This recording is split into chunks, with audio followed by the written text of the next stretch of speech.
Hey, it's Chuck Armstrong with Loudwire Nights, and this is Loudwire Nights On Demand. We caught up with Jamey Jasta to talk about 30 years of Hatebreed, but not just look back. We looked ahead to this first aired on Wednesday, May 15th. Here you go. Man, I am so excited to be hanging with tonight's special guest as we celebrate a lot, but definitely as we celebrate 3 decades, 30 years of Hatebreed. That's right. The one and only Jamey Jasta is with us tonight. Jamey, thank you so much for being here, man. My pleasure, Chuck. Thanks for having me. Listen, I can't get over it, man. 30 years of Hatebreed.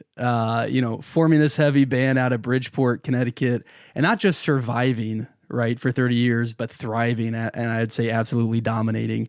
I know you've been thinking about this milestone for a long time. How does it feel to be here 30 years into it, still celebrating Hatebreed? Feels good. Yeah, very grateful every day. I thank my lucky stars.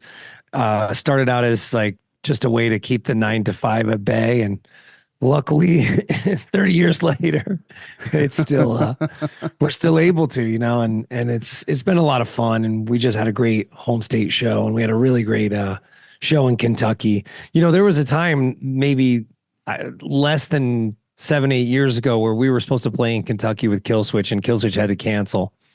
And we go out there and we kept the show in because, when you cancel a show, it's really hard to gain that audience back in that city. And we kept the show in because we figured, we had plans to do these shows, and the show was abysmal.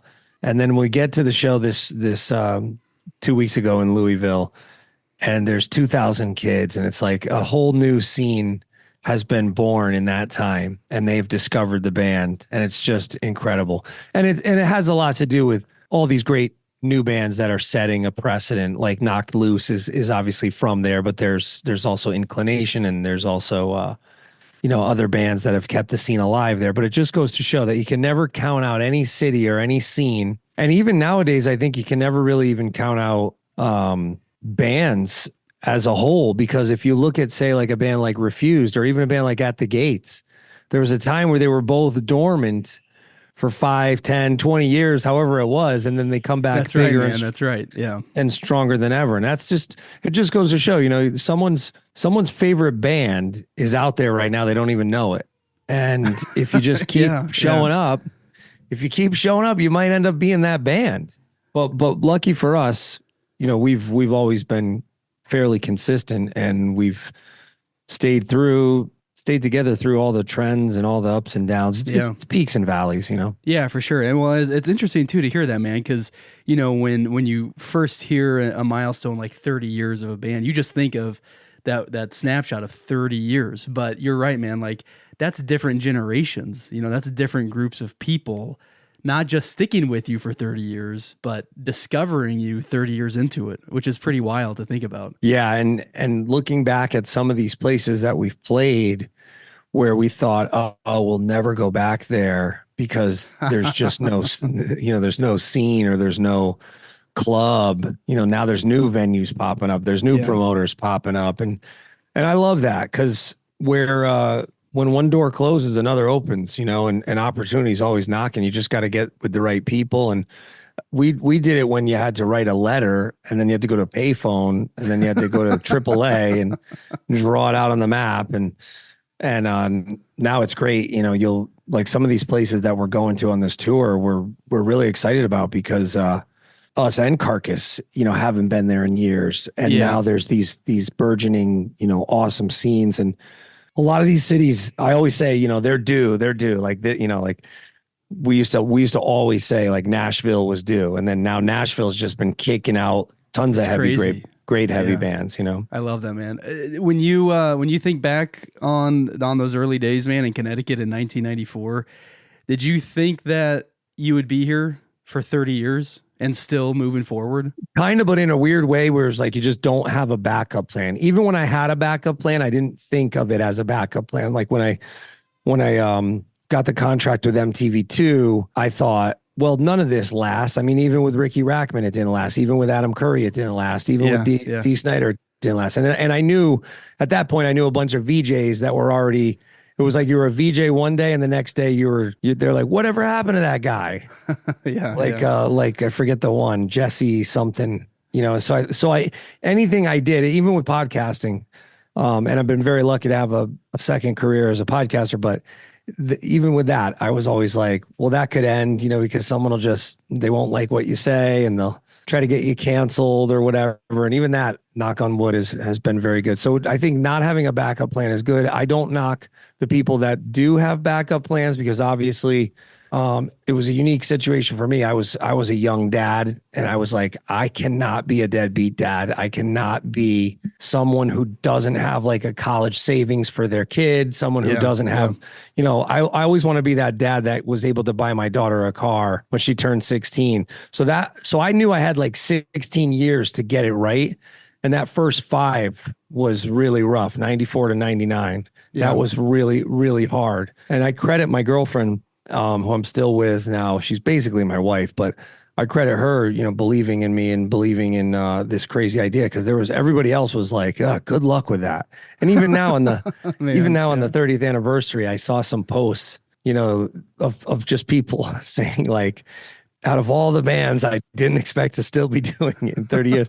And I'm like, it's a veiled insult, but the same way it's also like a compliment, because it just goes to show you have to really believe in yourself and what you're doing. And as long as it's authentic and as long as it's from the heart, it doesn't matter what other people think, No, that's right. Listen, you would not be here 30 years later if you let that kind of stuff, bring you down. There's no way you'd survive for 30 years. Yeah. And, there's been records recently that I've listened to from bands that at the time I thought, it's okay. And I never went back.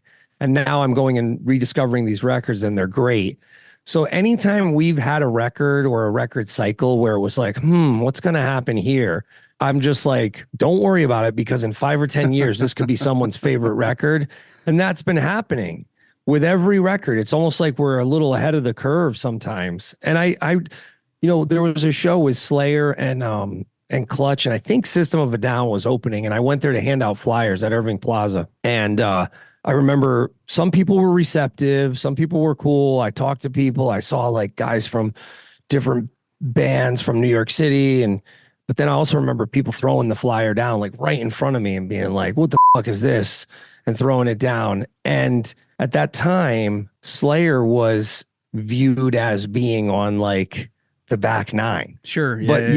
But yet, and it was like, wow, I can't believe Slayer's, only playing, only playing Irving Plaza. And meanwhile, it was like my life's goal to play Irving Plaza. At that point, we had played obviously CBs and Wetlands and some of the cool clubs in New York, but it was like a goal to get to hopefully Irving Plaza and then Roseland or Lemoore, and then Irving Plaza, and then Roseland, and then Hammerstein Ballroom. And we ended up selling out almost all of them. We didn't sell out Hammerstein Ballroom, unfortunately, but we sold out Roseland a couple times. Which is so amazing, man. That alone, I was like, I thought at that point, oh, this is it. We're done. It's all downhill from here. Yeah. But also I was just saying to someone, someone from a band actually was complaining about not getting on tours and how they've been trying, and they get turned down for every tour. And I said, listen, I've had it on my wall over here to tour with Megadeth since I was 19 years old. And it literally, we got turned down on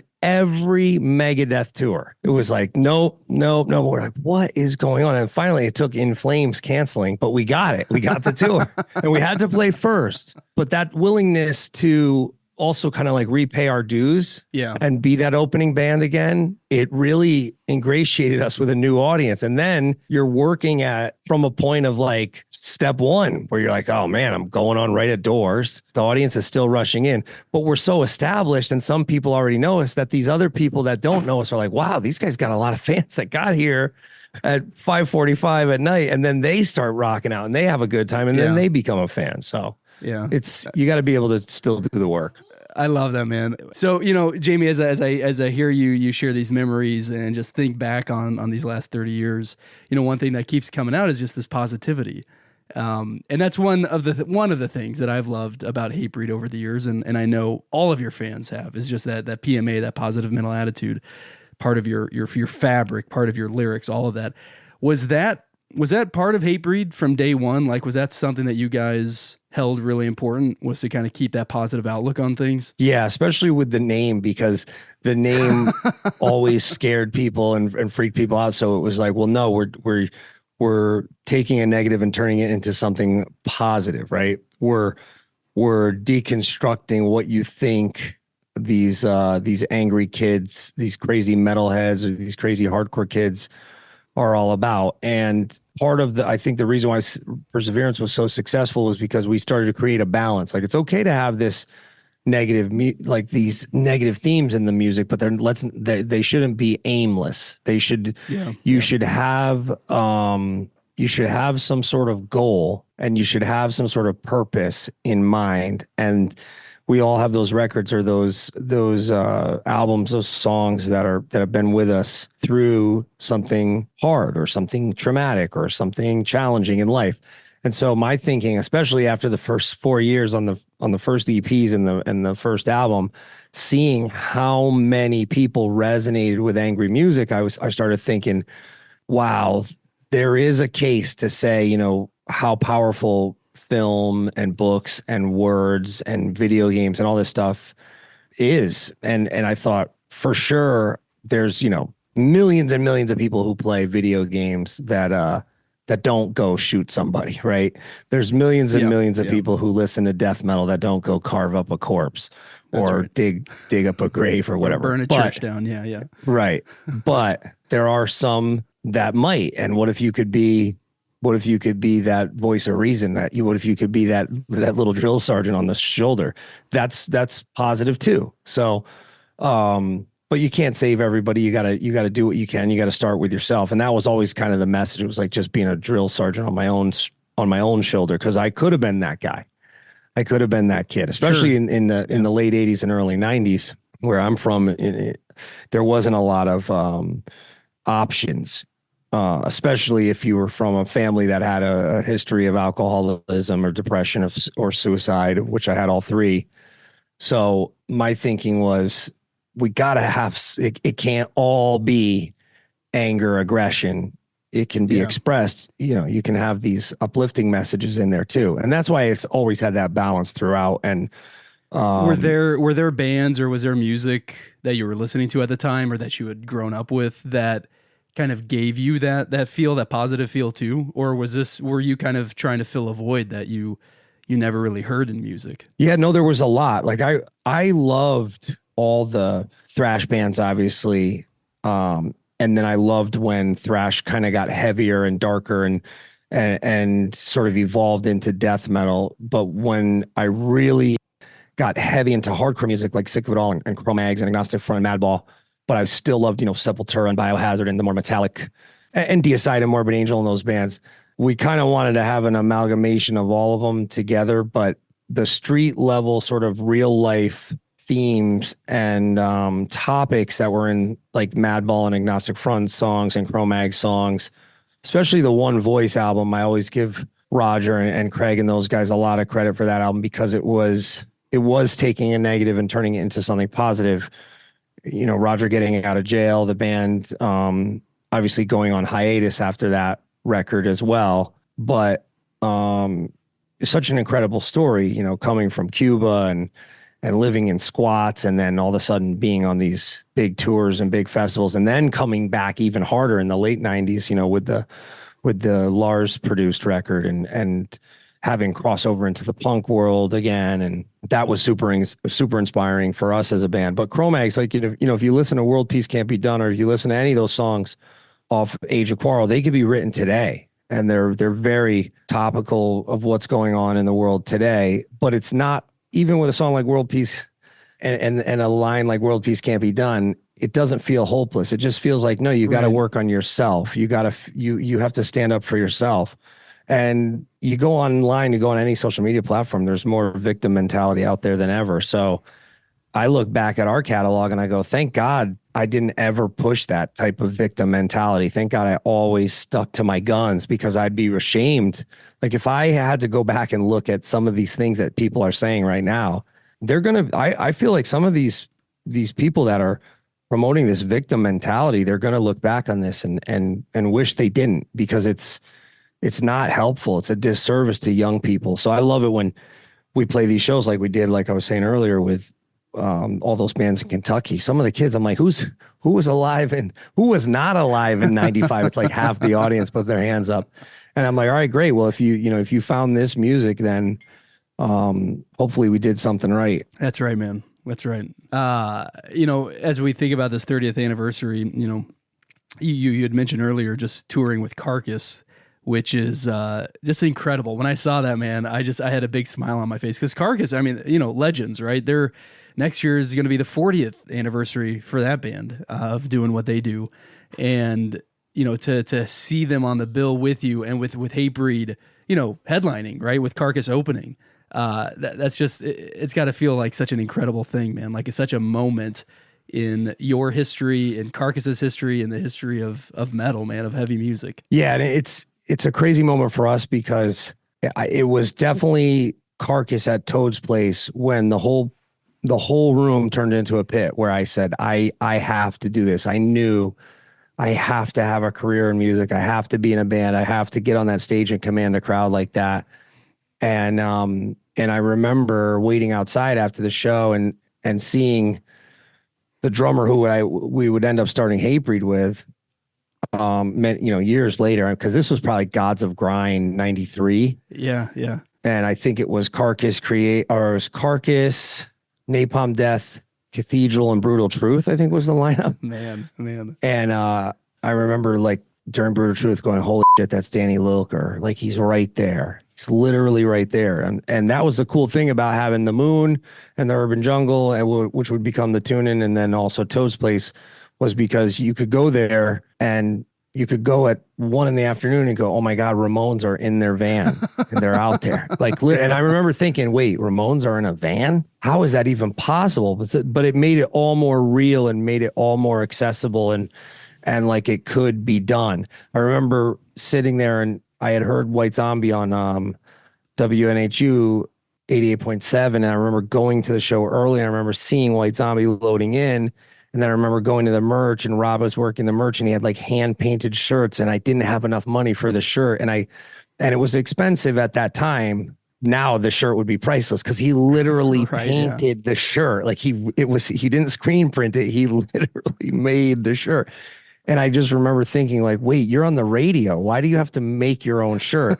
But that was the cool part about it, was that you could see that it's just other people trying to live out their dream. And most of the time, they were super cool and were receptive to a young kid giving them, their demo or their flyer or whatever.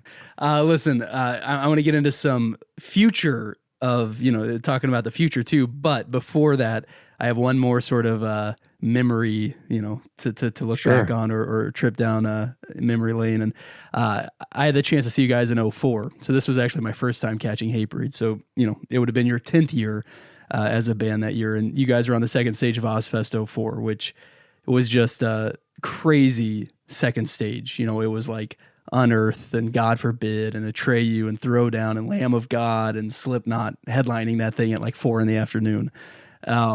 And it's crazy to think that was now 20 years ago. Yeah.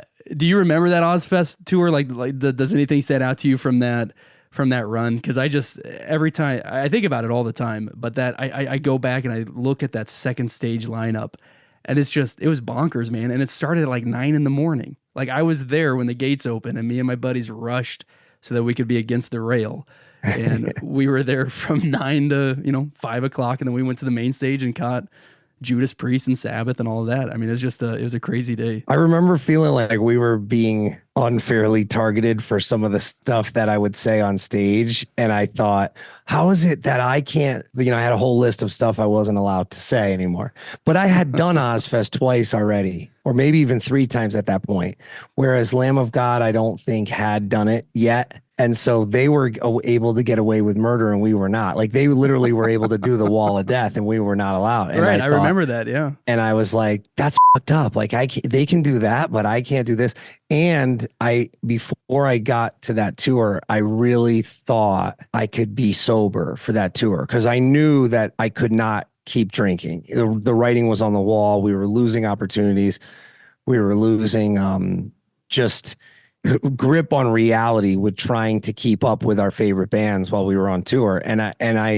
I was always told as a kid, like, don't do it. Look at your grand, look at your great grand, look at your dad, like, look at your uncles. Don't do it. And of course, then I got addicted, and I would look at Unearth and all these bands having a good time, and I would just try to go back to the bus.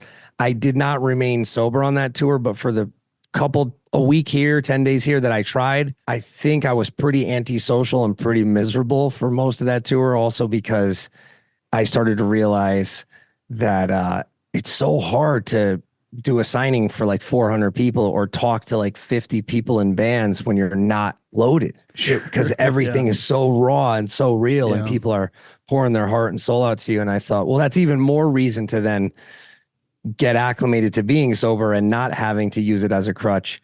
But it was really exciting to just see Lamb of God and Slipknot just rip it up every day and want to do better and want to, you know, up our game, because we were also a 4-piece at that time.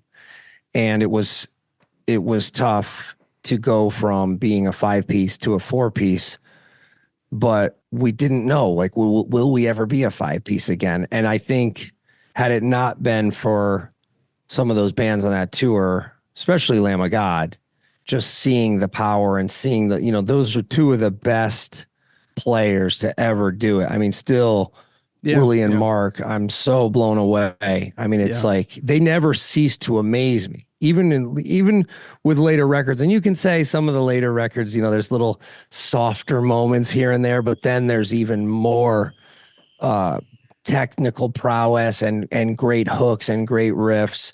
So those guys, you know, when we got Frank in the band in 06, definitely just wanting to fill out that sound because of bands like Lamb of God and Unearth and Bleeding Through, all the Throwdown. I mean, Throwdown, I think was a 4-piece on that too. But that was a great time for heavy music, and it felt good that we were kind of part of kicking that door down of, you know, not kicking new metal to the side, but, you know, new metal, you had your time to shine, and now it's time for some, you know, metalcore and hardcore influenced metal to have our time. Yeah, that's right, man. I love that. Thank you for sharing that. And, you know, I love the honesty too about just trying to get sober and, you know, being realistic during that tour, man.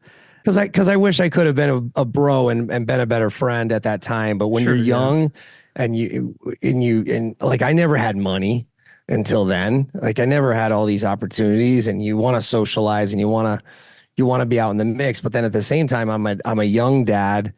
Like, aside from maybe Devin Townsend, who was expecting, there wasn't a lot of young dads to talk to at that time. Clown and Corey were, which was really cool. But yeah, it's just, man, it feels like a lifetime ago. Yeah. Yeah. I mean, it kind of is, man. And, you know, as we talk about this 30-year anniversary of Hatebreed, but, you know, we're talking backwards. We got to look forward too, right? And so a couple things I want to ask about. First off is your next solo album. I think it's going to be album number 4 for Jasta. Yes, sir. And Jasta for All. Is that right? Out on May 17th. A cheeky fun title. Cam from 3 Inches of Blood was like, if you don't name an album that one day, like, you're just a fool. And and when I first started hosting Headbangers Ball, shout out to Justin and shout out to Rick. You know, I was in a documentary called Get Thrashed that Rick Ernst produced and wrote, and I think he did everything, directed. And we were playing, what was really cool when Headbangers Ball first came back was like they were playing Exodus, Tempo of the Damned, you know, they're playing Creator. They never gave up on thrash. Maybe some of the scene did, and maybe the scene went in a different direction for the 90s, but there were the bands that were thrash influenced that stuck around, you know, Overkill and Anthrax and Nevermore. And there was some great, you know, people always say like, oh, the 90s was whack for metal, but it really wasn't. It was still there. You just had to find it. It just wasn't getting the mainstream attention. It wasn't getting on the bigger tours and stuff. Yeah. But so then throughout the 2000s, you know, we always tried to help the thrash bands whenever we could. Like, I remember Tony from Municipal Waste waiting outside our show in DC, giving me the CD. And I ended up giving that CD to Scott Ian and being like, Nice. yo, thrash is Awesome. going to come back. And we took out Toxic Holocaust. We took out Exodus when Dukes was in the band. You know, we took out a ton of thrash bands throughout the years. And then when I got, you know, I think around the time I was doing the third Jasta album, which was really just songs I had sitting on the hard drive and songs I wanted to collaborate with other artists with. But I didn't want to be married to one genre. If I want to do a song with Corpse Grinder, I want to do that. If I want to do a song with Frankie from Amur, I want to do that.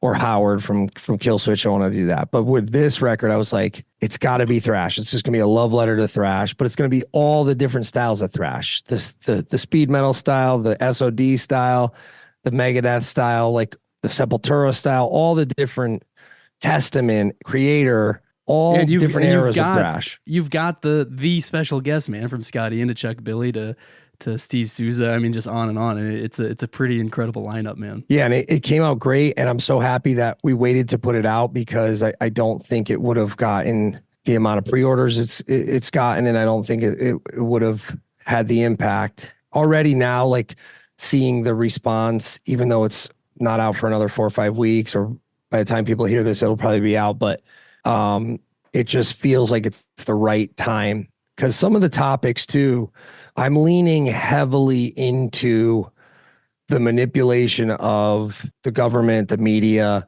things that, I mean, the censorship and things that literally would have gotten me shadow banned and kicked off platforms, 2 years ago, which now you can, we're starting to, like, even when I put up the video for Assimilation Agenda, I thought for sure it was going to get taken down off of YouTube, and luckily it hasn't. It's definitely shadow banned. But it's cool to see people listening to the lyrics and looking deeper into some of these topics. Yeah, for sure, man. So as we celebrate the 30th anniversary of Hatebreed, as we celebrate the release of And Jasta for All, I got to ask too, like, I think I've seen a little bit of conversation about this pop up online and maybe in some past interviews, but what's on the horizon for a new Hatebreed album? Because it's been, since Weight of the False Self came out in 2020. Where do you guys stand with new music? I mean, I have a bunch of stuff written. I think it's the first time in years we've been free agents, so we definitely want to see what's out there. I'd love to get something out by the end of the year. I don't think it would happen, and I think, it could, because I feel like whenever we really put our nose to the grindstone, we can make something happen. But I kind of want to see where things are going to go. And I don't want to lose this opportunity to hit all these places we haven't hit on the 30th anniversary. Already our pre-sales are better.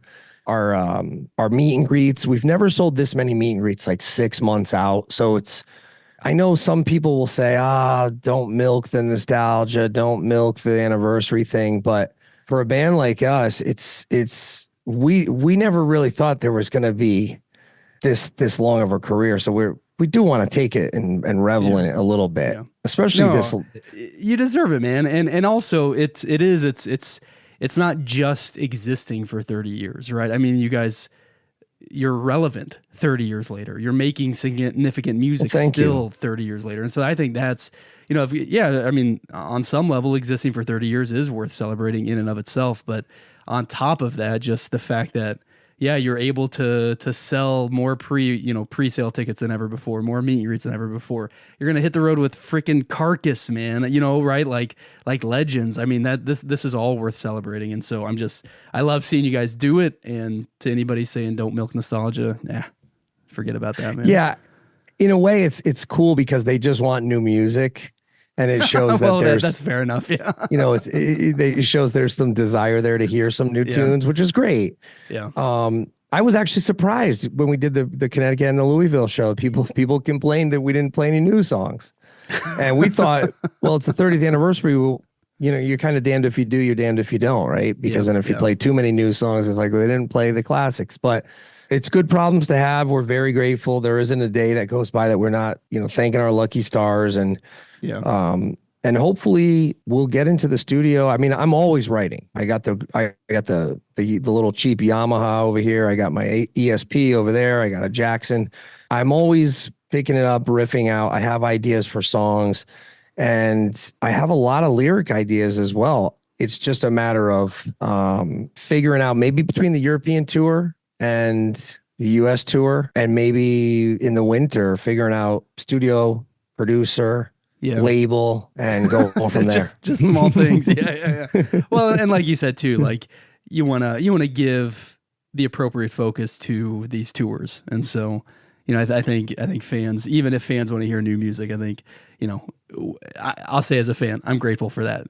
Focus on the show, putting on a killer show, celebrating this 30 years. We'll get new music when we get new music, man. Yeah, and looking back at some of the bands that put out records after a long break, I was looking at Creator and Testament. I always go to their catalogs because they're two bands I feel like they're putting out better records in their later years. Especially totally, anything Violent Revolution until now. Like when I played Strongest of the Strong this morning, and I think it's one of the biggest, best Creator songs, and it's their latest. It's off their latest album. Yeah. And so I always say that to bands that have writer's block and stuff. I'm like, yo, you could have your biggest song in you still, and you don't even know. And that's how I went into Concrete Confessional. But it was a 2-album deal, right? So when you do a 2-album deal and you're going to be a free agent, you don't know if the second album is going to get the push, right? Because there's so many other bands the label has to promote, and they don't have anything down the line with you, and then it's also released in a pandemic, and so now that small thing, people are still discovering the record, and it's cool. They like it. There's definitely people yelled for Stroke of Red. People yelled for Instinctive. Well, I don't think we played either, but but they yelled for it, man. Yeah, and those songs are creeping up in the streams. It's just we got to do 2 cool tours on it. We did Anthrax BLS, and we did Megadeth Lamb of God. So, but now it's time to do a little nostalgia run. Awesome, man. Jamey Jasta, thank you so much for hanging tonight. The 30th anniversary tour kicks off later this year here in the States in September. Cannot wait to catch you. You can grab details, ticket info, full schedule, everything you need. We've got it on the Loudwire app and at loudwire.com. Until we meet again, man, I hope we can have you back on the show soon enough. My pleasure. Anytime. Thanks so much, Chuck. Have a good one.